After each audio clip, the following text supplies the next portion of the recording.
Hello everyone and welcome. Today I thought I'd make a video talking about CyGames and their currently being developed game Granblue Fantasy Re. To start off, let's give a little background on CyGames and Granblue Fantasy. This game is currently being developed with CyGames by Platinum Studios. Platinum Studios are the developers for such games as Nier Automata, Metal Gear Revengeance, and so on. I don't really think they need a big introduction as they're one of the most highly regarded action game developers in the industry and are quite well known already. Now, my goal for this video is pretty simple. It's to discuss and explain why you should be looking forward to CyGames as an upcoming Japanese video game developer. And when I say upcoming, I know they've already made the popular mobile game Granblue Fantasy. When I say upcoming, I'm talking about console, PC, and wider recognition as a talented studio. As of right now, CyGames have never really made a console game, at least not for the West. This is all about to change with Granblue Fantasy Re, as a Western translation was announced a little while ago.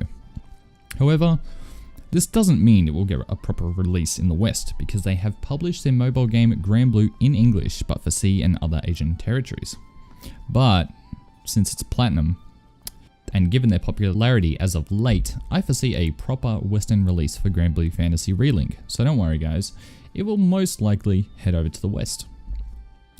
Now, let's talk about why you should be excited about Granblue Fantasy and CyGames. Okay, so the gameplay that you're looking at the moment is from Granblue Fantasy Re. Looks pretty cool, right?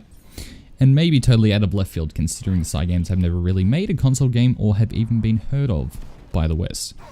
This is mostly due to CyGames having made quite a lot of money from their very popular mobile game in Japan, Granblue Fantasy. It seems like they've put that money to good use and want to expand their company, which is great for everybody, including CyGames. Recently, they have opened a studio in Osaka for creating and developing console games. So it looks like they're investing heavily into that, which is excellent. Now, with the world that they've created within their mobile game, they already have the art, lore, and story foundations ready for the console game, which means that it already had a good direction to begin with, regardless of it being their first entry into console development. Now, I thought I'd talk about some of the talent behind Granblue Fantasy, just to show you guys some of the stuff that you can look forward to and maybe some of the familiar feeling you might get by the gameplay that you're looking at. So here are some of the talent. The artwork is currently being designed by Hideo Manaba. Does that sound familiar? Well, it should, because he did the field graphics of Final Fantasy V. He was the art director of Final Fantasy VI, where he was responsible for the world's architecture and interiors. He was later placed in charge of artistic supervision of Final Fantasy Tactics.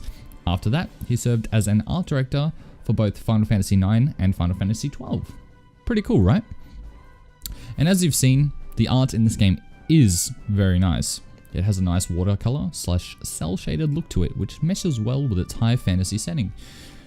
I was pretty excited when I heard about all that, but that's not all. Legendary composer Nobuo Uematsu is composing the music of Granblue Fantasy Re. How awesome is that? Anyway, I probably shouldn't gush about Uematsu all that much, even though I love the man to death. With all of that talent, Platinum Games, Nobuo Uematsu, and Hideo Manaba, how could this game disappoint? I'm usually one to keep expectations in check, but with everything I've seen, and with everybody mentioned having had almost flawless track records, it's shaping up to be a pretty good project.